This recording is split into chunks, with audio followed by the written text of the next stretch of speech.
వినాయకుడు లేని దేవాలయం దాదాపుగా ఉండదు.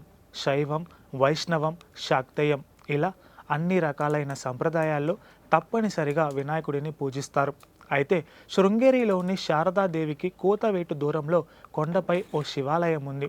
ఈ శివాలయంలోని ధ్వజస్తంభంపై ఓ గణపతి ప్రతిమ ఉంటుంది. శృంగేరి పీఠం 24వ జగద్గురువు అభినవ నరసింహ భారతి కొండపైన ఉన్న శివాలయానికి వెళ్ళారు. శివాలయంలో అర్చన చేస్తున్న సమయంలో గణపతి ఆలయం లేదని గుర్తించిన భారతి అక్కడ ఉన్న ధ్వజస్తంభంపై గణపతి ప్రతిమను బొమ్మలా గీశారు. కొంతకాలానికి ఆ చిత్రం విచిత్రంగా గణపతి విగ్రహంగా రూపుదాల్చింది. ధ్వజస్తంభంపైనే గణపతి విగ్రహం రూపుదాల్చటం ఆశ్చర్యకరం. స్వయంగా గణపతే తన విగ్రహాన్ని తానే ప్రతిమగా మార్చుకున్నారని భక్తులు విశ్వసిస్తారు.